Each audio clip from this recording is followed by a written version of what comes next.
Bom dia pessoal, bom dia a todos. Quem puder, por favor, só confirmar se me ouvem bem. Vamos começando a nos organizar aqui para o evento, então, para a nossa live de hoje.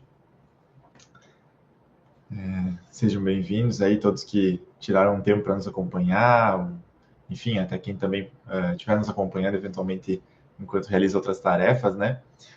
Sei como é a correria do dia a dia e cada vez mais o nosso tempo é o nosso bem mais precioso, né? A ideia hoje é trazer uma fala bem objetiva e trazer o nosso foco especialmente para o setor de transporte de cargas, né? Acredito que muitos dos que estão nos acompanhando aí são da área fiscal, contábil, enfim, ou até da área tributária, claro, além dos gestores, administradores de transportadoras de cargas, mas talvez alguns de vocês já tenham uma visão inicial sobre a reforma, né? Eu vou fazer um nivelamento inicial, vou trazer algumas explicações sobre a proposta dessa reforma, até porque eu tenho uma visão um pouco específica, assim, em alguns aspectos que eu acho que é interessante compartilhar. Mas na sequência a gente acaba então focando mais no transporte rodoviário de cargas, que é o nosso setor aqui, né? Obviamente é nosso maior interesse. Bom dia, Paulo. Então, vou começar me apresentando um pouquinho para vocês também, enquanto o pessoal vai entrando, né? Meu nome é Henrique Francisqueto, então eu sou advogado tributarista, especialista em direito tributário. Tenho especialização pelo Instituto Brasileiro de Estudos Tributários, além de MBA em Gestão Financeira pela FGV e algumas outras pós-graduações. Publico alguns artigos científicos, atuo, faço palestras, enfim, participo de eventos aí relacionados à área tributária. É a área que eu atuo com dedicação total, né? Além de estar como consultor tributário aqui da FETRANSESC, eu também sou diretor jurídico na Associação Empresarial aqui de Palhoça. Estou como presidente do Conselho Científico da A7, da nossa Associação de Estudos Tributários aqui do Estado de Santa Catarina.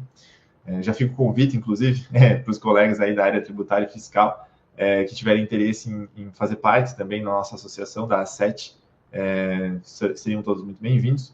Nós vamos ter, inclusive, um congresso esse ano, em outubro, sobre a reforma tributária. Estou organizando um livro sobre a reforma tributária também, que vai ser publicado nesse congresso em outubro, em Florianópolis. Então, já fui professor de finanças corporativas em cursos de pós-graduação, professor de auditoria fiscal também em cursos de pós-graduação, professor de direito tributário e processo tributário também na pós-graduação da Trevisan, em São Paulo. Então, eu gosto de dizer que eu vivo a área tributária e é 12 horas por dia, né? Então, se vocês me questionarem em qualquer aspecto, eu sempre brinco da área trabalhista, não lembro mais nada, mas já estou aí advogando há quase 15 anos, quase 10 anos especificamente no direito tributário, então acaba que realmente o nosso escritório aqui também é Francisqueto Advocacia Tributária, totalmente dedicado a essa área. Minha atuação também é muito voltada para a consultoria tributária, então eu trabalho com contencioso tributário, processos judiciais, mas não é esse o nosso foco no escritório. Então, a minha atividade é muito mais voltada para a consultoria, então eu trabalho muito com a informação fiscal, setor fiscal. Nós fazemos revisão fiscal, fazemos retificação de SPED, FD, até ECD, eventualmente, CTF, enfim. Então, por mais que a minha formação seja jurídica ou de gestão financeira, eu também atuo muito com a informação fiscal e contábil, então tenho uma visão um pouco mais prática, talvez, aí, do que alguns colegas da advocacia em geral, né, que acabam muitas vezes focando mais nos aspectos jurídicos da coisa, né. Então, não querendo me alongar demais aqui nesse início, nessa introdução, né, apenas esses primeiros minutos apenas até o pessoal entrar, mas eu já vou começar a abordar o nosso conteúdo, até porque a primeira parte da fala vai ser um pouco mais de nivelamento, de introdução, para explicar um pouquinho a proposta dessa reforma que a gente está acompanhando hoje no Brasil e, como eu disse, depois entrar um pouquinho no transporte de cargas. A ideia é que eu fale aqui por 30, 40 minutos, talvez, até aí mais ou menos por 10 horas e 40 da manhã.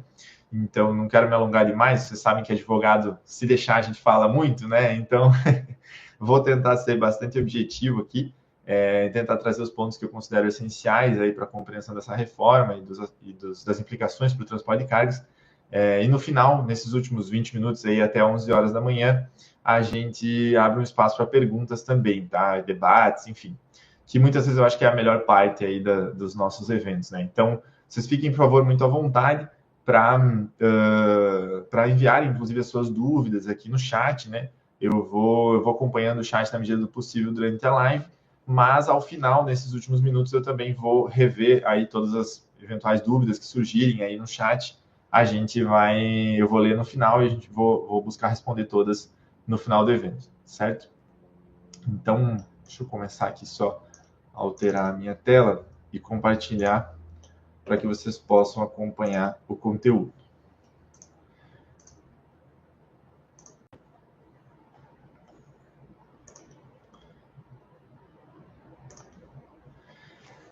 Bom, essa apresentação de slides, então, depois ela já está disponível, né, com o pessoal da federação, da FETRANSESC. Então, vocês fiquem à vontade para solicitar esse material para a gente depois. Então, algumas coisas eu vou passar de uma forma um pouco mais rápida. São 34 slides, eu quero falar por menos de 40 minutos, então, mais ou menos 1 minuto por slide, mas vou tentar abordar o assunto aí da maneira mais objetiva e mais clara possível. E vocês ficam com o material depois para poder relembrar qualquer ponto, né? Bom dia a todos, pessoal aí que está cumprimentando no chat. Acredito que, pelo que eu estou vendo aqui, acho que o compartilhamento do conteúdo tá ok. Qualquer dificuldade, vocês me avisem, por favor, que eu corrijo aqui.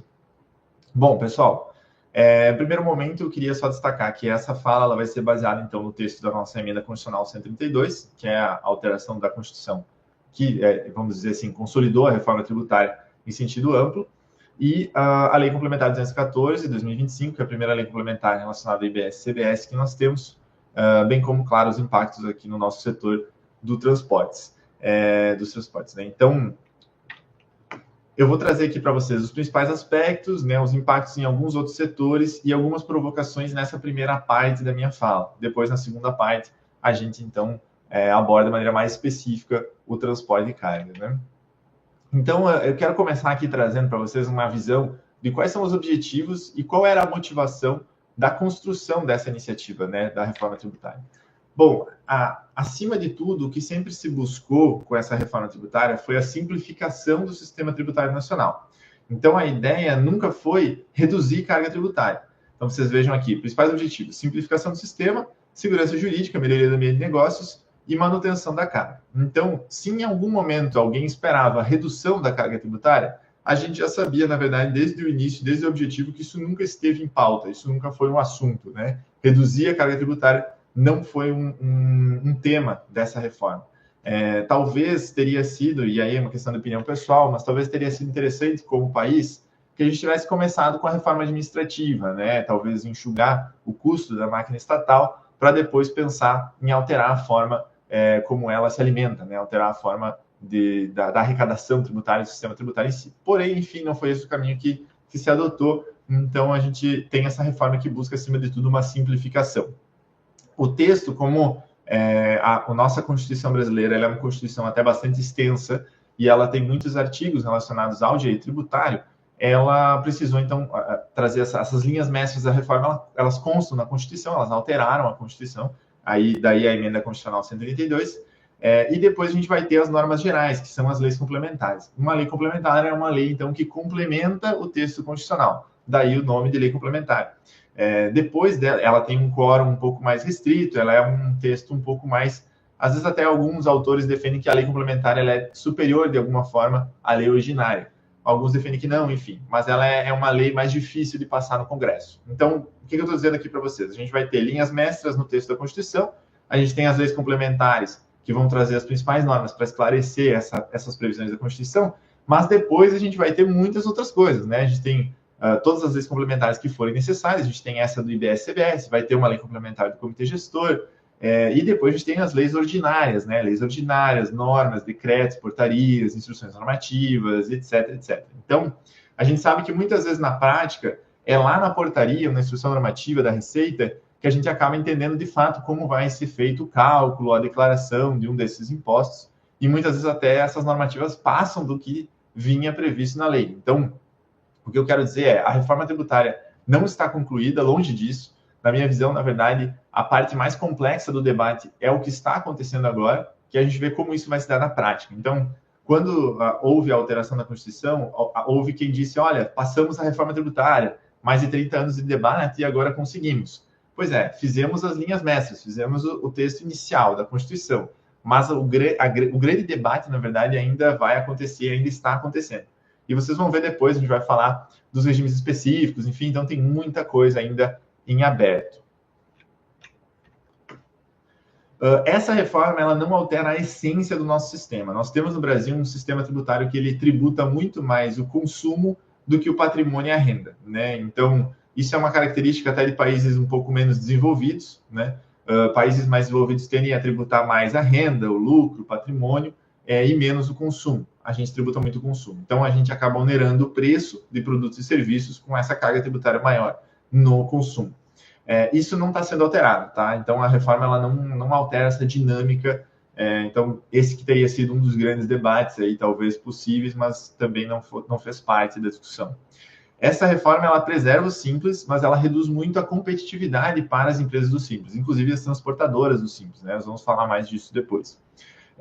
E ela é uma reforma focada em tributos sobre o consumo. Então, esse é um ponto importante também. Se fala muito em reforma tributária, estamos alterando o sistema tributário nacional, mas não é o sistema como um todo.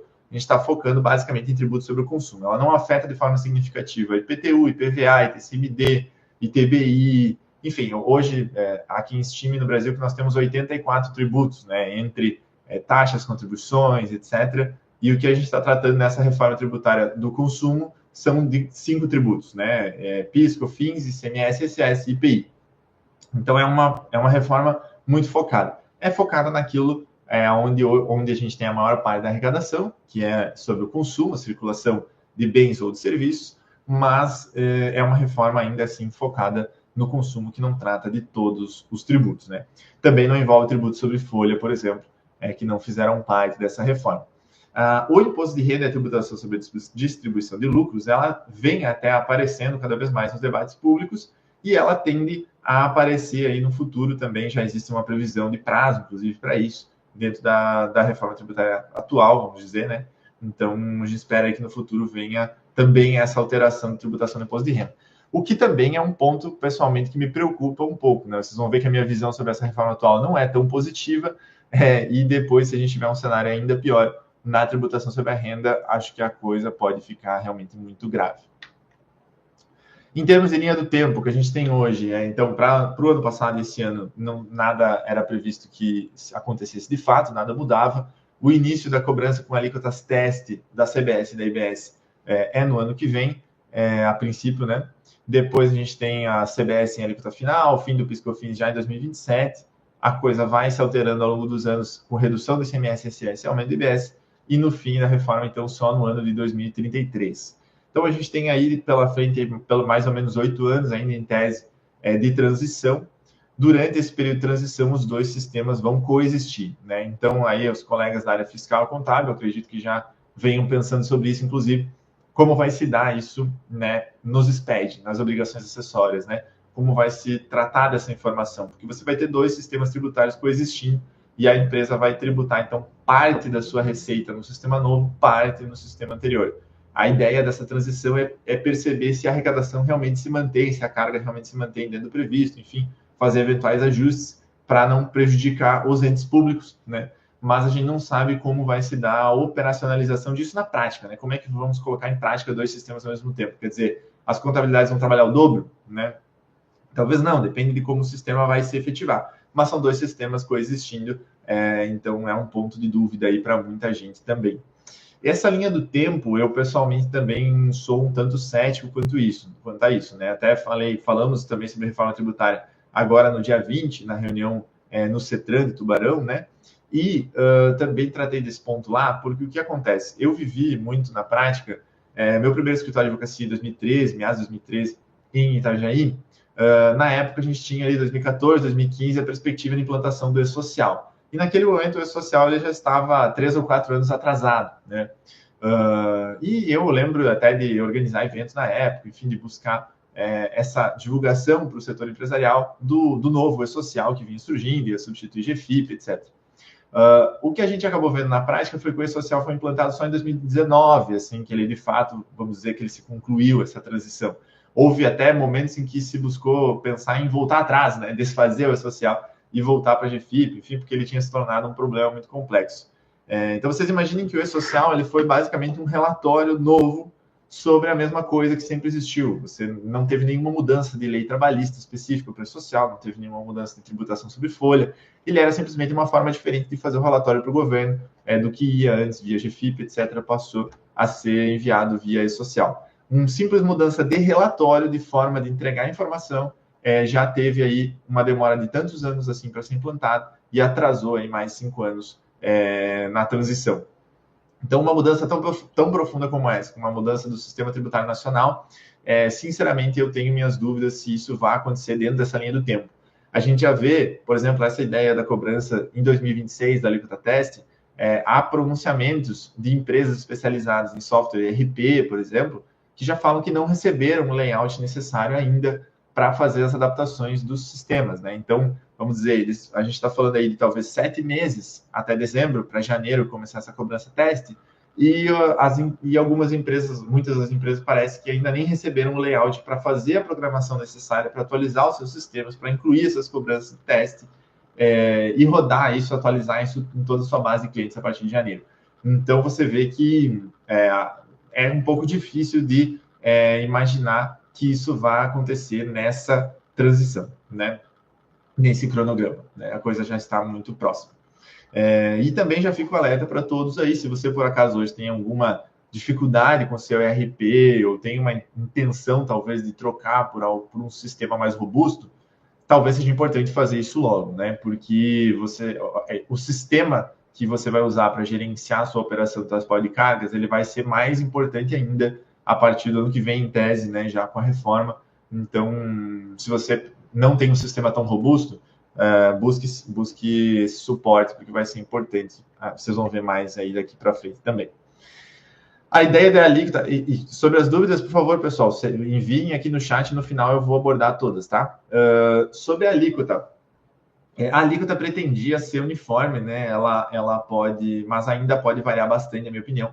Começou em 25% sem exceções, depois hoje a gente tem uma trava ali na faixa de 26,5%, uma trava que eu sou um pouco cético também sobre como isso vai se dar na prática, mas enfim. Houve quem estimasse, então, que a alíquota teria que ser de 28,4% até 34% para conseguir manter a arrecadação da forma como está hoje, pelas exceções que surgiram, pelos regimes diferenciados, redução de alíquota, enfim.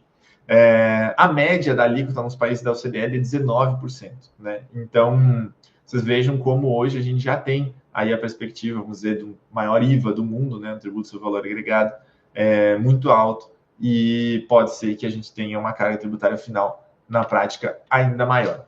Queria aproveitar esse ponto aqui até para fazer um comentário. Eu disse para vocês, então, que a gente está tratando de 5 tributos, né? PIS, COFINS, ICMS estadual, ISS municipal e o IPI. A ideia, quando eu ouvi a primeira vez essa proposta, foi um congresso de direito tributário em 2018, em Curitiba, onde o pessoal, inclusive o professor Eurico de Sante, que fazia parte do CCIF, vou falar um pouquinho deles também depois, ele apresentou essa ideia dessa PEC, que depois se tornou a PEC 45 2019. Então, a gente estava em 2018, ela foi apresentada no ano seguinte. A ideia era trocar esses 5 tributos atuais por um único tributo, né? Ao longo do debate, depois, com a evolução da PEC, a gente acabou alterando essa ideia de um tributo único para um IVA dual, né? Então, você tinha essa questão do CBS e IBS, enfim. Então, você tinha 5 tributos que acabariam sendo substituídos por 2. Depois, você teve a criação da ideia do imposto seletivo, né? A tributação sobre produtos e, enfim, bens que possam onerar o meio ambiente e, enfim, a saúde, né? Seja lá o que isso signifique, né? O que faz mal para a saúde, né? Que tipo de alimento faz mal para a saúde na prática? A gente tem isso até muitos debates sobre isso, né? Às vezes um alimento específico é visto como algo que faz mal para a saúde, depois faz bem. Então, enfim. Mas surgiu essa figura do imposto seletivo, seria um terceiro tributo. Então, temos 5 tributos no sistema antigo que passariam a ser substituídos, então, por 3. Em um último momento, também no debate no Congresso, surgiu a possibilidade das contribuições sobre produtos elaborados e semi-elaborados, para substituir fundos de arrecadação estadual, enfim. Não sabemos como isso vai se dar na prática também, mas seria um 4º tributo. Então, a gente já tem um sistema atual com 5 e que estaria sendo substituído por 4.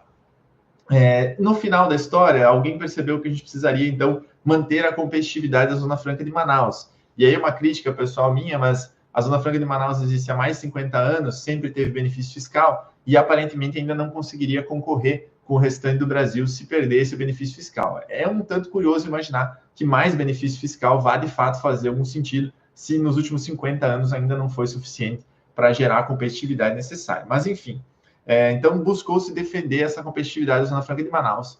E, para isso, a ideia foi tributar mais aquilo que é fabricado fora da Zona Franca de Manaus. Mas criar um novo tributo sempre pega muito mal politicamente. Então, alguém veio com a ideia de, olha, não vamos criar um novo tributo, vamos simplesmente extinguir parcialmente o IPI. O IPI, que era para ser extinto, não vai mais ser extinto, vai ser extinto apenas naquilo que se refere aos produtos fabricados na Zona Franca de Manaus. Tudo que for fabricado fora da Zona Franca de Manaus vai continuar pagando IPI depois da reforma.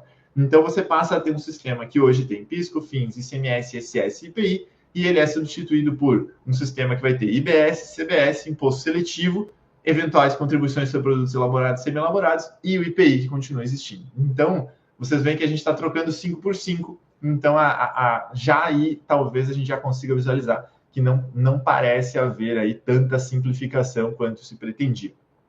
Essa proposta foi desenvolvida, então, originalmente pelo Centro de Cidadania Fiscal, que é esse think tank independente, né, um grupo muito qualificado, inclusive, porém com um perfil mais acadêmico, que buscou, então, construir esse texto. Os parceiros do projeto eram essencialmente indústrias e instituições financeiras, né? E aí também a gente percebe por que veio essa ideia da simplificação, né? De fato, para o setor industrial brasileiro, e claro, para toda a operação empresarial do Brasil, mas para o setor industrial acima de tudo, a carga tributária hoje é muito elevada, de fato, muitas vezes passa de 40%, 45% do faturamento no total. E aí você tem, então, essa ideia de buscar simplificação. Para o setor industrial, essa ideia do IVA ela é muito atrativa. Você tem o crédito da etapa anterior de maneira muito clara, com a matéria-prima, etc. E para o sistema financeiro, a nossa reforma acabou criando a ideia de que haverá um regime específico de tributação. Seja lá o que isso for, esse regime específico ainda vai ser criado por lei complementar, a gente não sabe em quais termos. Mas vocês vejam que não tem, o setor de serviços não fez parte desse debate. Então, acaba que talvez por isso o setor de serviços acabou ficando um pouco de fora e não trouxe as suas ponderações para o texto desde o início.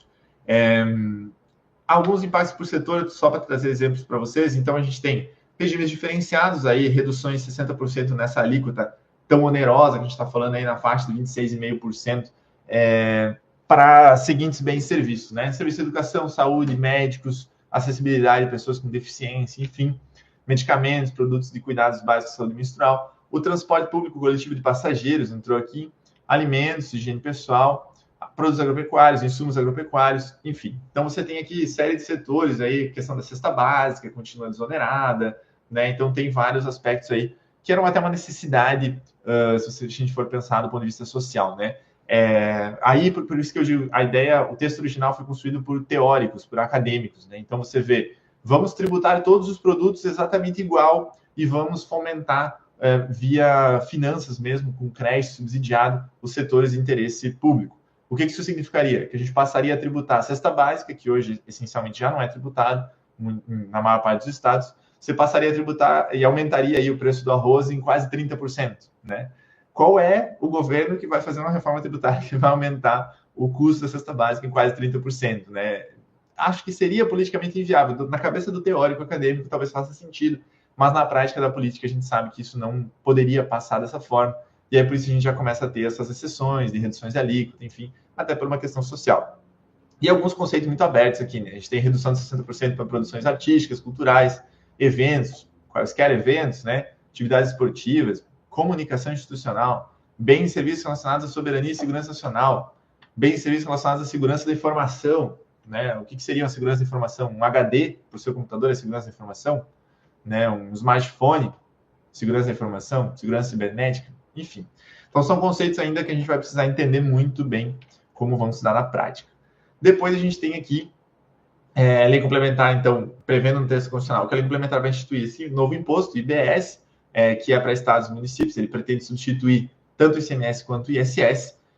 Aos estados e municípios, então, resta a liberdade de fixar a sua alíquota própria, o que é uma liberdade um tanto quanto teórica também, né? Se a gente pensar na própria guerra fiscal, né? Enfim, você vai ter municípios alterando alíquotas, pode fomentar a movimentação de empresas de um município para o outro, como a gente já sabe hoje, apesar da arrecadação do destino, né? Enfim. Então, são pontos a serem avaliados aí no futuro também. A lei complementar vai trazer regimes específicos para algumas questões, então combustíveis e lubrificantes, aqui que nos interessa, também vai ter um regime específico. Serviços financeiros, como eu disse, a gente não sabe muito bem o que significam esses regimes específicos, né? Sociedades cooperativas, por exemplo, que será optativo, hoje a gente tem a tributação do ato cooperado, que não implica em carga tributária, então esses regimes específicos podem trazer benefícios fiscais para esses setores. A gente precisa acompanhar esses projetos de lei complementar para ver como virar esse texto, né? E aí você tem também até para serviços de hotelaria, parques de diversão, agência de viagem, bar e restaurante, atividade esportiva de sociedade anônima, aviação regional, enfim, tem bastante coisa aqui para entrar em regime específico. Mais alguns aqui também, operações envolvendo tratados, enfim. Serviço de transporte coletivo de passageiros aqui de novo, né? Enfim. Algumas provocações aqui antes da gente tratar especificamente do setor de transporte rodoviário de cargas, tá, pessoal? Algumas questões aqui que me parece que não estão se resolvendo com essa reforma. Será, então, por exemplo, um dos grandes... se fala em melhoria do ambiente de negócios e melhoria da segurança jurídica no Brasil. Mas será que a gente vai ter essa melhoria de fato? Porque você tem hoje grandes debates como é bombom ou é wafer, né? Sonho de valsa, é bombom ou é wafer, né? O Crocs, é sapato ou é sandália, né? Eu já tive aí questões em defesa de clientes que importavam o pneu para trator, que é de uso predominante agrícola, ele paga 2% de IPI. Se ele é de uso predominante para construção civil, ele paga 15% de IPI. Então, enfim, muitas vezes mais, 6, 7 vezes mais. Mas o pneu é para trator, é para barro, para caminhão. Como é que você sabe que o uso dele predominante é para agrícola ou construção civil? Aí você entra em questões estruturais, do pneu, enfim. Discussões, a válvula do perfume tem mola, não tem mola, paga imposto diferente. O IPI vai continuar existindo. Me parece que essas discussões não vão deixar de existir. E aí é uma questão de segurança jurídica, acho muito difícil que a gente vai ter grande melhoria nesse aspecto. Também não sabemos como vai se operacionalizar esses regimes diferenciados. Risco de conflito entre agentes em segurança. E outra questão também, a gente está unificando, né, no IBS a tributação municipal e estadual. E aí você tem fiscais do estado, fiscais do município, né? Todos esses 5 mil municípios e os 26 estados, etc., eles então passam todos a fiscalizar o mesmo tributo, IBS. Mas eles podem fiscalizar ao mesmo tempo? Se o município estiver fiscalizando o IBS que você pagou, o estado pode fiscalizar também? E se o município fiscalizar e disser que está ok, aquele período não teve nenhum imposto a mais para ser pago, depois o estado pode abrir uma nova fiscalização contra você? E se o governo federal fiscalizar, a Receita Federal fiscalizar, a CBS, uma vez que elas são tributos quase idênticos, muito semelhantes, mesma incidência, mesma lógica de arrecadação, depois você pode ser fiscalizado sucessivamente pelo estado e depois pelo município, né? E se as fiscalizações divergirem, né? E se o estado entender uma coisa, o município outra, o federal, enfim, como isso vai se dar na prática, né? Então, esses possíveis conflitos de fiscalização é uma coisa que me parece que pode também dificultar aí o dia a dia das empresas. Aqui o problema do Simples Nacional, e no nosso caso, principalmente na subcontratação do frete, né?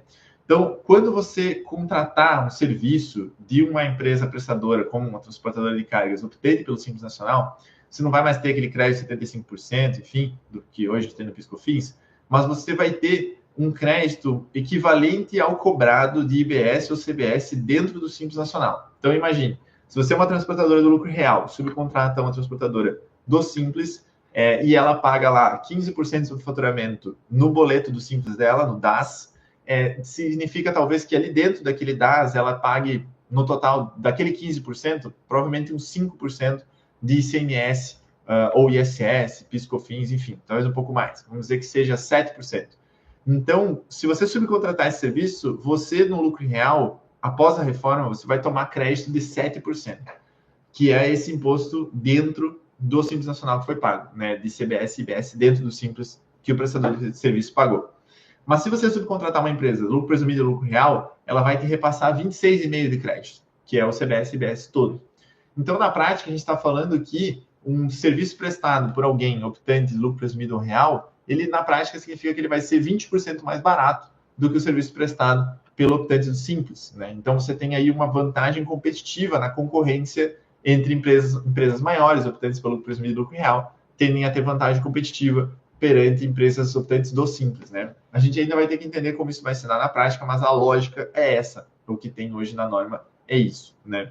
Então, como é que isso tudo vai se afetar? A gente ainda tem a questão do imposto de renda sobre dividendos, que ainda deve vir no futuro, pode onerar ainda mais. Enfim, então, há também alguns outros aspectos que eu não vou entrar aqui, que não nos afetam tanto no transporte. Mas esse é um dos problemas para o Simples Nacional. Aqui só um comentário rápido, a questão do Conselho Federativo, do Comitê Gestor do IBS-CBS, né? A questão os estados e municípios estão perdendo muita autonomia com essa reforma, né? Então, é uma reforma muito mais Brasília e menos Brasil, né? Então, você tem aí problemas internos também aí dos estados e dos municípios que tendem a ficar mais dependentes aí desse comitê gestor. O comitê gestor é esse que vai, então, centralizar e definir toda a distribuição a nível Brasil do arrecadado nesse novo imposto IBS, que unifica ICMS e ISS a nível nacional. Então, vocês imaginam o tamanho dessa arrecadação que vai ser regulada por esse comitê gestor. Então, um comitê muito importante após essa reforma. Entrando especificamente aqui no setor de transportes, vou falar por mais uns 10 minutos, um pouco mais talvez, mas eu queria trazer para vocês alguns exemplos de situações anteriores que a gente já viveu, alguns pontos de atenção, vou trazer bem pontualmente mesmo, para chamar a atenção de vocês para alguns aspectos, e aí só as conclusões antes da gente falar um pouco mais sobre o tema e abrir para perguntas, né, analisar as perguntas. Bom, primeiro eu queria lembrar para quem viveu aí meados de 2003 a criação da não cumulatividade do PIS e da COFINS, que na época se disse o quê? Olha, temos um PIS e COFINS de 3,65%, que é hoje do lucro presumido, ele vai subir para 9,25% no lucro real, mas fiquem tranquilos, não haverá aumento da carga tributária, porque você vai ter crédito sobre todos os seus gastos. É mais ou menos o mesmo argumento que a gente está vendo agora com a reforma. Nós vamos ter um IBS-CBS de 26,5%, mas não se preocupe, não haverá aumento da carga tributária, porque você vai ter crédito sobre todos os seus gastos. Na época, o setor de serviços, aí, não tanto talvez os transporte de cargas, mas muitos do setor de serviços tiveram um grande aumento da carga tributária no PIS/COFINS, porque a mão de obra direta não gerava crédito. Então, talvez um dos maiores gastos dos prestadores de serviço, que é a mão de obra, não gerava crédito. Então, essa lógica de, você vai tomar crédito sobre tudo o quê? Né? E aí, é aí que a planilha talvez não consiga perceber, muitas vezes, o aumento da carga tributária que a gente pode viver no setor de serviços. A gente já enxerga alguns números, eu vou trazer para vocês, mas, enfim, esse é um golpe que a gente já viveu antes, com esse mesmo discurso que a gente está ouvindo agora. Crédito sobre uso e consumo por ICMS. Mais uma vez essa questão. Fiquem tranquilos, vocês vão ter todo o crédito sobre o seu gasto. E no caso do uso e consumo do ICMS, lá em 98, na Lei Candir, já tinha a previsão do crédito. Só que o crédito, ele diminui o valor do imposto, então ele prejudicaria a arrecadação dos estados. Por isso ele foi adiado, então, de 98 para o ano 2000. Depois ele foi adiado para 2003. Depois ele foi adiado para 2007. Depois ele foi adiado para 2011. Depois para 2020. E atualmente ele está previsto para entrar em vigor em 2033, quando, na verdade, não haverá mais ICMS, né? Porque o ICMS deixará de existir com a reforma tributária. Então, mais uma vez, a gente tem esse golpe do crédito, né? Fiquem tranquilos, haverá o crédito, mas na hora de entregar mesmo a possibilidade do crédito, a legislação foi adiando isso, e esse crédito para uso e consumo ICMS, talvez na prática nunca aconteça, nunca ocorra, porque em 2033 a gente já vai estar no final da transição dessa reforma tributária. E aí a não extinção do IPI também foi uma situação que eu já expliquei para vocês, mas que também surpreendeu muita gente aí, porque a gente tinha essa perspectiva de que ele deixaria de existir e era um dos tributos que seria extinto, não vai mais. Então, são situações, são discursos que se repetem ao longo do tempo. Trazendo aqui alguns exemplos de pontos de atenção para vocês, né? Que a gente precisa acompanhar e o que a gente já vem acompanhando hoje, como o FETRANSESC e até o pessoal também da CNT faz um trabalho muito em cima disso. Os projetos de lei voltados ao setor de transporte e envolvendo a reforma tributária precisam trazer claramente essa questão do crédito integral para os insumos de transporte. Então, a gente precisa entender como vai se dar o direito ao crédito, porque é isso que vai permitir que a gente não sofra um aumento tão grande assim na carga tributária no nosso setor.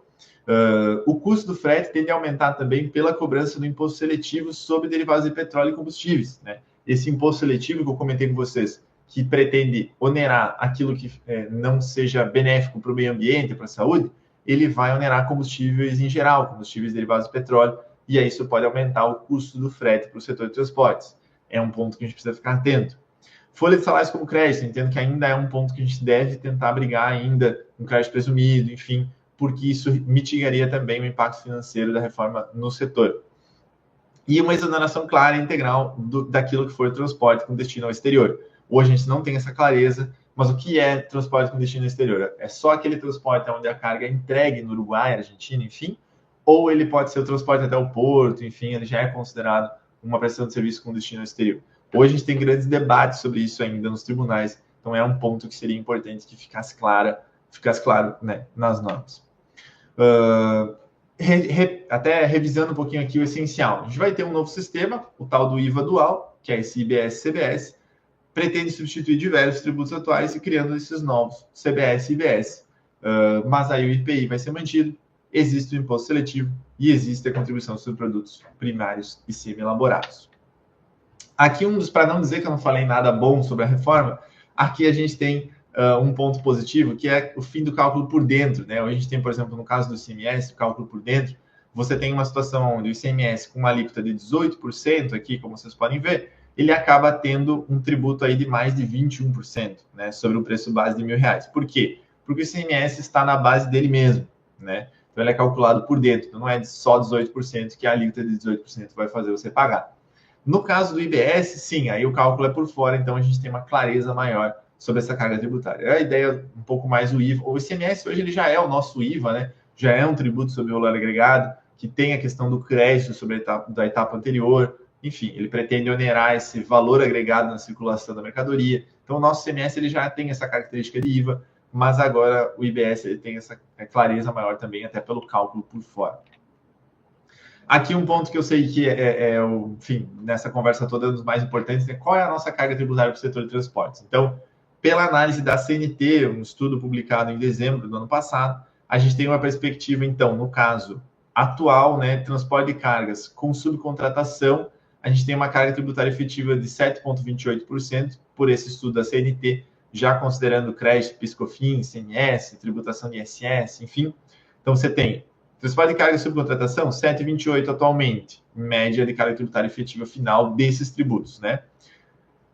No caso, com o IVA considerando 25%, ou seja, uma alíquota menor do que a gente já sabe que vai ser, hoje já se fala em 26,5%, mas enfim, considerando 25%, o mesmo transporte de subcontratação, a gente passa a ter uma carga tributária efetiva de 9,15%.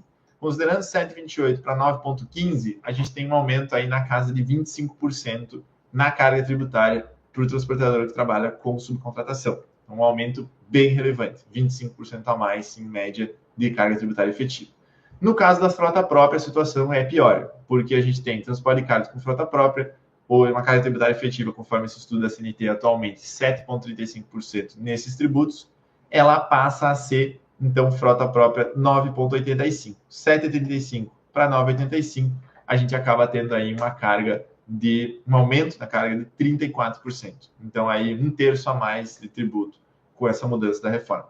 Então, o que a gente vê é que talvez se o setor industrial talvez venha a pagar um pouco menos do que paga hoje. Hoje, né, nesses tributos sobre consumo, chegam a pagar mais 40%, mas como a ideia é manter a carga tributária total, se o setor industrial tende a pagar um pouco menos, e aí eu vou dizer para vocês que ainda não vi nenhum estudo que mostre uma perspectiva de redução da carga do setor industrial, então a parte da redução, nem mesmo para a indústria, a gente não viu ainda, mas enfim, se eu pretendo ter uma manutenção da carga tributária atual e eu tenho um potencial benefício para o setor industrial, significa que alguém tem que pagar essa conta, né? Porque se a arrecadação final é a mesma e alguém pode se beneficiar, alguém vai ter que se prejudicar. E esse alguém é o setor de serviços. Então, não só o transporte de cargas, no setor de serviços em geral, tende a sofrer aumentos bem expressivos na carga tributária. Para escritório de advocacia, a situação é um pouquinho pior, tá? Mas, enfim.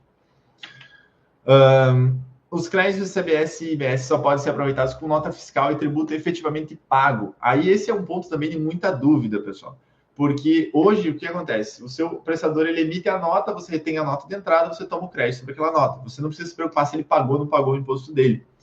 A ideia agora é de que ele vá ser o tributo efetivamente pago na etapa anterior. Então, como você vai controlar isso? Né? Como você vai saber que você pode tomar o crédito, que aquela nota que você recebeu, o imposto foi pago? Até porque muitas vezes você pode receber a nota no dia 3 e parte daqueles tributos ele vai ser pago pelo seu fornecedor só no dia 25 do mês seguinte.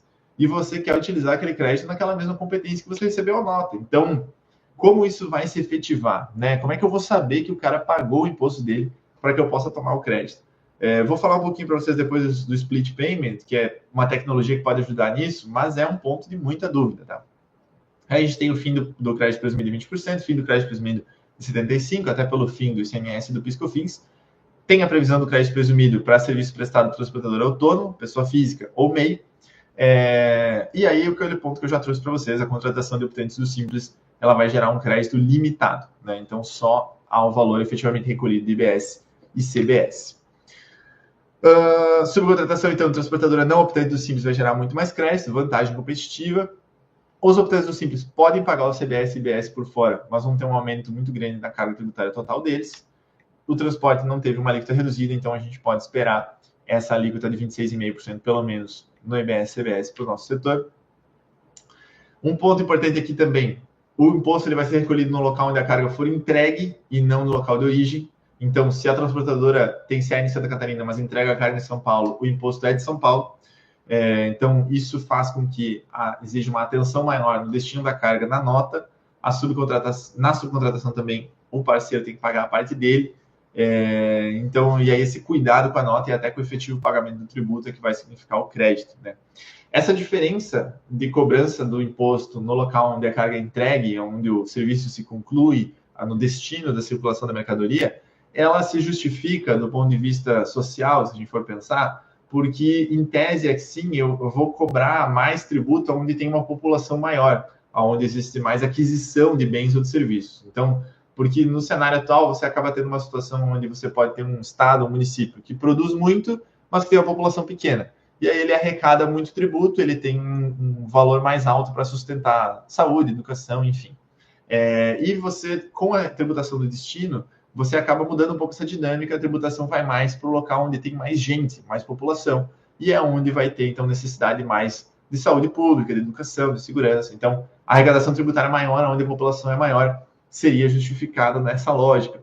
Claro que isso faz com que essa reforma, então, beneficie os estados mais populosos, como Minas Gerais, São Paulo, enfim. Santa Catarina é um estado que, a princípio, tende a ser prejudicado na reforma tributária. A gente pode falar um pouquinho mais disso depois, se vocês quiserem. Só destacando aqui também, transporte fracionado por lotação tributa da mesma forma, só o cuidado, então, no transporte fracionado é por ter múltiplos remetentes e destinos, ele fica mais complexo, né? Exportação de serviços, a gente precisa entender exatamente o que vai significar essa exportação, e, como eu já disse antes, né? E sobre o split payment, aí é o que eu gosto de destacar, porque é uma ideia até de um catarinense, né, Miguel Aburrabi, de Joinville, que passou aí mais de 20 anos defendendo essa ideia. Ele é um sistema muito inteligente. Se ele se efetivar na prática, ele pode ser realmente revolucionário. Talvez uma das coisas que possa salvar muitos aspectos dessa reforma é o tal do split payment. O que ele significa, basicamente? Bom, hoje, muitas vezes, você vai ter, então, o seu faturamento, você paga o seu tributo. Ou você vai ter uma retenção tributária, onde você deixa de pagar um valor para alguém, retém um valor da nota daquela outra empresa, e aí você é responsável por pagar para o governo. Mas sempre depende desse ato da pessoa jurídica, no caso, fazer o pagamento, né? Com o split payment, você paga o seu fornecedor através de um Pix ou um boleto vinculado à nota fiscal emitida, e no meio do caminho, esse dinheiro já vai para o governo. Então, vamos dizer assim, se era 10% de imposto, você vai pagar 100, no meio do caminho, 10 já vai para o governo, só cai 90 na conta do seu fornecedor. Então, o dinheiro realmente ele tem esse split, né? Ele é um pagamento que sofre esse split, ele sofre essa divisão e já vai para o governo a parte dele. Então, o imposto é pago automaticamente, na hora, tempo real, sem necessidade de obrigação acessória, sem necessidade de DARF, né? Então, o split payment realmente tem um potencial imenso. Mas vocês imaginem a complexidade de construir esse sistema, né? Porque a gente está falando de todas as emissões de nota fiscal, cupom fiscal, etc., a nível Brasil, se a gente for tratar dele em sentido amplo, né? Então, como vamos ter suporte até computacional de sistema para dar conta de controlar tudo isso, né? E aí, como split payment, o pagamento do imposto em tempo real, a etapa seguinte poderia tomar um crédito em cima do valor do tributo efetivamente pago. E aí você teria um sistema do governo onde você conseguiria enxergar quanto você tem de crédito para usar naquele mês pelo pagamento feito através do split. Difícil de vislumbrar como isso vai se dar na prática. Eu acho que vai levar talvez muitos anos para isso estar 100% implantado. Mas é uma ideia realmente muito promissora, dependendo de como isso se efetivar. últimos pontos aqui, já estou me alongando um pouco, né? Falei para vocês que advogado fala bastante, estou me alongando uns minutos a mais aqui, mas já estou nos últimos slides. A gente tem, então, crédito, PIS/COFINS, ICMS, o que sobrar na transição. A gente precisa ver como vai ser utilizado, a gente espera que exista a possibilidade de compensar, por exemplo, o PIS/COFINS que estiver sobrando com o novo CBS. No caso do IBS, existe também, no caso do ICMS, na verdade, né? Existe a previsão de que ele poderá ser compensado com o IBS em até 240 parcelas mensais de 20 anos, né? Então, aí tem um efeito caixa benéfico para o Estado e prejudicial para o contribuinte, mais uma vez, né? Porque você tem um crédito que acaba que você vai conseguir utilizar só em pequenas parcelas ao longo de muitos anos. Vamos ver como isso vai se dar na prática. Mas, enfim, então são pontos de dúvida também, mas que a gente também espera que seja possível aproveitar. Pelo menos no caso do PIS/COFINS, o ressarcimento ainda pode ser um caminho. Para o IPI também, caso a sua operação não tenha mais, né, enfim, a operação daquele contribuinte não tenha mais IPI. Importante, então, aqui no caso do transporte, revisar cláusulas contratuais de precificação, controle de repasse de tributos, onerosidade disso, e a própria lógica do split payment, reajustes de valores. No caso do aumento do preço do combustível por aumento da carga tributária, com a criação do imposto seletivo, né? Quem é que arca com essa diferença de preço? Então, essas relações contratuais é importante você conversar com o seu jurídico para revisar. E como eu disse também antes, os sistemas, né, como o próprio RP, que precisam ser atualizados rapidamente para lidar com dois regimes simultaneamente a partir do ano que vem. Algo que a gente ainda precisa entender também como vai se dar na prática. Último slide aqui, então, conclusões. O que a gente pode ter de certeza nesse momento, tá? A alíquota, ela é e vai permanecer incerta. Esse 26,5% ainda é muito duvidoso, sinceramente. A reforma vai ser implementada, não tem mais volta. A gente vê isso, uma motivação política muito intensa de fato, viver, olha, fizemos a reforma que há 30 anos se buscava e ninguém tinha conseguido fazer. Os verdadeiros impactos, por fim, vão ser percebidos apenas ao longo das próximas décadas. E aí é porque também gosto de refletir nesse sentido. Vocês vejam, às vezes a gente enxerga umas manchetes assim, olha, com a reforma tributária, o PIB do Brasil vai crescer 20% a mais nos próximos 10 anos.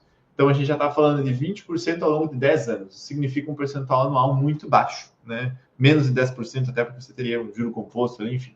Então, 20% em 10 anos já é pouco. De aumento na velocidade de crescimento do PIB, né? Então, você tem que ter uma previsão de crescimento do PIB e aí você cria uma previsão de qual vai ser a velocidade desse crescimento.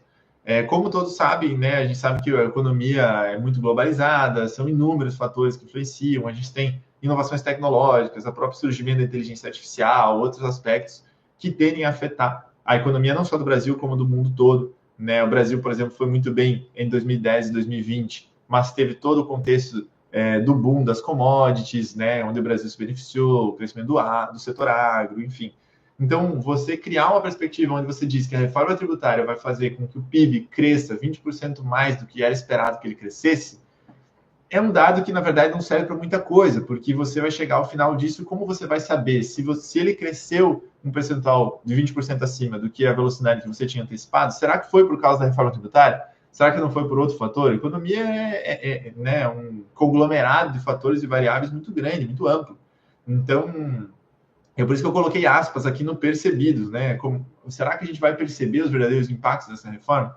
Né? Se ela for tão ruim quanto me parece que talvez seja mais fácil perceber, mas muita coisa aí é sempre muito nebulosa, né, na área da economia. Então, tomem cuidado com esse tipo de perspectiva, do que se espera, do qual vai ser o impacto no sentido da economia nacional. Você consegue prever o impacto na sua empresa, você consegue fazer o seu planejamento tributário, isso sim, e até recomendo muito que façam, né? É um momento importante para que faça isso. Procure um escritório especializado, procure seu contador, seu jurídico, enfim, e faça um planejamento tributário especializado aí no seu setor, para você entender como você vai ficar de 2027 para frente aí com a alíquota teste também, ano que vem, e aí ter essa perspectiva via planejamento. Esses impactos você consegue estimar na sua empresa. Agora, o impacto na sociedade brasileira ainda é muito nebuloso.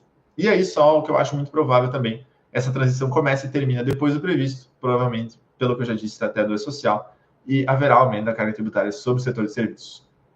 Já me alonguei aqui, mas agradeço a atenção de vocês até agora. Então, agora vamos falar um pouquinho mais das dúvidas, pessoal. Eu vou parar de compartilhar minha tela aqui, facilitar a visualização de vocês. Um pouco preocupante, né? essa situação toda. Espero que aí que o pessoal durma bem essa noite, né? Para quem ainda não conhecia o problema, enfim. Bom, vou por ordem aqui, pessoal, e fiquem à vontade para enviar outras dúvidas que surgirem, tá? Mas, primeira pergunta aqui do pessoal da MM Contabilidade. Minha preocupação já para o ano que vem, a entrada de 1% sobre o faturamento. Vai poder fazer a apuração com crédito e débito? Porque o seu faturamento de 5 milhões vezes 1% de 50 mil, como vamos fazer? Pois é, a ideia é que a alíquota teste já envolva crédito e débito sim, tá, pessoal? Como isso vai se dar? Realmente é uma ótima pergunta, até porque eu acho que o split payment, de fato, é muito difícil que ele esteja funcional em janeiro do ano que vem, daqui 7 meses, né? Então, a gente já está com atraso nessa divulgação dos layouts para a preparação dos softwares ERP. Mas a ideia da alíquota teste seria envolver o crédito, sim, né? De qualquer maneira, a proposta é que você comece a enxergar esse tributo dentro dos documentos fiscais.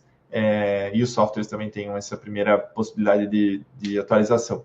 Outra função da alíquota teste também vai ser estimar o impacto na arrecadação, né? Então, você coloca uma alíquota teste de 1% para ver se ela vai arrecadar proporcionalmente o que você espera e aí tentar começar a antecipar o efeito durante essa transição. IPI segue trocando 5 por 5? Pois é. Essa alíquota teste de 1% vai incidir sobre as empresas optantes pelo Simples? A princípio, não, tá? O que a gente espera do Simples, na verdade, é ao longo da transição da reforma, como o Simples vai continuar existindo, a tendência seria que o que se paga hoje dentro... Porque o Simples, ele é pago um boleto único, mas ele tem ali 8, 9 tributos diferentes, né? Então, você paga um boleto só, mas o governo federal depois faz essa repartição da receita entre os entes públicos e referente a cada tributo. Então, ali dentro você tem ICMS, ISS, PIS, COFINS e IPI, se for o caso. Então, a ideia seria que, com a reforma, o que está dentro do DAS, que hoje é repassado a título de ICMS e ISS, por exemplo, passasse a ser repassado a título de IBS. Talvez o optante pelo Simples não perceba isso, né?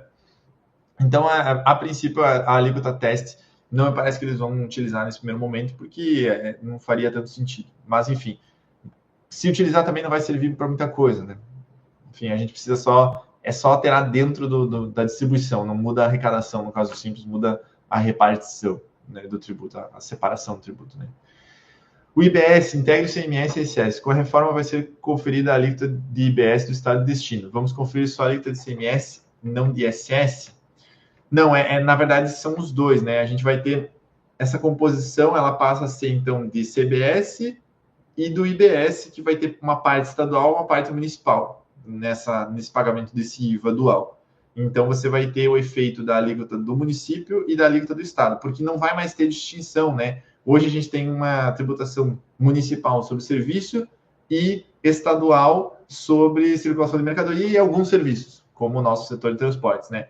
Então, você tem hoje ICMS sobre mercadoria, sobre prestação de serviço de transporte, interestadual e intermunicipal, e sobre serviço de comunicação. Por isso que tem o S, né? ICMS. O antigo ICM virou ICMS depois de 88, por esses serviços que fazem parte. Então, hoje a gente tem, a nível estadual, essencialmente ICMS sobre mercadoria e alguns serviços, e o ISS sobre serviços. O novo imposto, o IBS, ele é um imposto sobre bens e serviços. É o mesmo imposto. Ele só vai ser dividido entre município e estado. Então, você tem uma alíquota específica do estado de destino e uma alíquota específica do município de destino. E aí, com o mesmo fato gerador, né? Vai ser um fato gerador igual. Aí a ideia de simplificar vem disso também, né? Que você vai tributar, não vai mais ter esses debates, ICMS, ISS, porque daí é tudo IBS, né? Espero que tenha respondido aí a dúvida. O crédito sobre a subcontratação, não vamos poder lançar no fiscal pelo carta-frete, o CIOT, vamos precisar solicitar o subcontratado CTE? Pois é, na verdade, o ponto que me preocupa mais aqui, na verdade, é o efetivo pagamento da etapa anterior, né? Como é que a gente vai saber que o prestador pagou o tributo dele? Muitas vezes o tributo dele pode não estar nem vencido, né? Ainda, pela data de vencimento mesmo. Então, a questão da documentação, de fato, pode se alterar, mas o que eu acho que a gente precisa se preocupar mais é como a gente vai controlar se ele efetivamente pagou os tributos. Como fica a apuração do IBS se o pagamento será para o estado de destino? Por exemplo, origem SC, destino SP. Você vai ter que fazer a apuração e pagamento para o estado de destino, de fato. Como fica a apuração dentro da obrigação acessória, dentro do SPED, a gente ainda não sabe, né? Tanto é que esses layouts, nem mesmo para quem trabalha com sistemas ERP, isso ainda não foi divulgado. Então, a gente não visualiza muito bem como eles vão fazer essa distinção dentro do sistema, dentro da obrigação acessória. Mas a arrecadação tem que ser para o estado de destino. Ótima explanação, perspectiva histórica, estabelecer previsões. Obrigado pessoal aí da Lógico. Dá para fazer um stand-up comedy sobre o sistema? Dá, realmente dá. Eu diria que já é possível hoje, né? E agora eu acho que com a transição e com a reforma a gente acaba ganhando ainda mais material para esse tipo de iniciativa, né? O que motivou citar que Santa Catarina será prejudicada? Ótima pergunta, Murilo. Eu gosto de falar disso, até comentei com vocês que eu estou ajudando a organizar, né, um congresso da nossa A7, da nossa Associação de Estudos Tributários aqui do estado de Santa Catarina. Reforço o convite para os colegas aí da área fiscal e contábil que queiram conhecer, se associar a 7sc.org.br, aí você pode ter mais informações. Mas, então a gente está organizando um congresso em outubro desse ano em Florianópolis sobre a reforma tributária e vamos lançar o nosso livro nesse congresso. Dentro desse nosso livro, o meu artigo, inclusive, é sobre os impactos em Santa Catarina dessa reforma tributária. Santa Catarina é um estado que tem um nível de riqueza acima da média, né? Uma população com poder aquisitivo acima da média, mas uma população relativamente pequena, se você comparar com Minas Gerais, São Paulo, Rio de Janeiro, enfim. Então, como a nossa população não é tão grande, tendemos a ter um destino de mercadorias para cá também não tão grande assim pela nossa população não ser tão grande, apesar do poder aquisitivo. E a gente é um estado muito produtor, né? Então, hoje se tributa onde se produz, onde se tem origem o produto, o serviço, passa a ser no destino. A gente, como estado produtor, tende a ter esse prejuízo, vamos chamar assim. E outra questão importante também é a questão dos benefícios fiscais, né? Santa Catarina, historicamente, é um estado que cresceu muito. Regimes como o pró-emprego, os TTDs, né? Então, a gente tem muito tratamento tributário diferenciado, teve muita instalação de empresas aqui, setor do comércio exterior também. Claro, nós temos uma mão de obra qualificada aqui em Santa Catarina, melhor do que a média nacional, e a gente tem portos, por exemplo, muito eficientes, né, aqui no estado, então isso tudo também fomenta o comércio exterior e a economia do estado catarinense, mas também é fato que a gente teve muito uso de benefício fiscal como medida de incentivo para que as empresas se instalassem no nosso solo catarinense, né? Então, a partir do momento que você não tem mais essa ideia do benefício fiscal, você não tem mais as políticas de benefício fiscal, o Estado de Santa Catarina, que usou muito essa ferramenta, tende a ser prejudicado. Como você passa a ter a tributação do destino, por exemplo, São Paulo, né, é o beneficiado mais óbvio, né? Então você tem um estado maior, com uma população maior, com uma infraestrutura maior, né, estradas, enfim, uma infraestrutura mais ampla, né? Então 30% da economia nacional está vinculado a São Paulo, então é um abismo entre São Paulo e os outros estados. Então, você como industrial, enfim, quando você for instalar a sua empresa, você, olha, vou me instalar mais próximo da onde tem os maiores centros, onde eu vou pagar o tributo, onde eu tenho o destino da maior parte do que eu produzo, onde eu tenho um transporte mais facilitado. Então, não tem mais tanto incentivo para se instalar aqui nesse sentido. Claro que isso é algo que ele não vai acontecer da noite para o dia. A gente sabe que até, principalmente se a gente falar de parque fabril, instalação industrial, são anos de planejamento, investimento, retorno de investimento. Então, não é uma coisa rápida. E também o Estado de Santa Catarina também está ciente disso, está adotando políticas aí para tentar mitigar esse problema. Mas é fato que se a gente for trabalhar com os dados, com os números atualmente, Santa Catarina tende a ser um dos estados mais prejudicados com a reforma. Então, essencialmente, o fim dos benefícios fiscais e a tributação do destino, no caso, pela nossa população não ser tão volumosa, tão grande, né? 10h58, então, pessoal, eu acho que eu consegui passar todas as dúvidas aqui. Se alguma coisa não ficou claro, agradeço a todos aí, de qualquer forma, fico à disposição, tá? Agradeço também a FETRANSESC, muito obrigado também o comentário do pessoal da FETRANSESC. A live fica, bem lembrado, a live fica disponível aqui no canal da FETRANSESC, tá? Para quem quiser assistir posteriormente. Fico à disposição para outras dúvidas, né? Para quem quiser ainda conversar sobre esse assunto.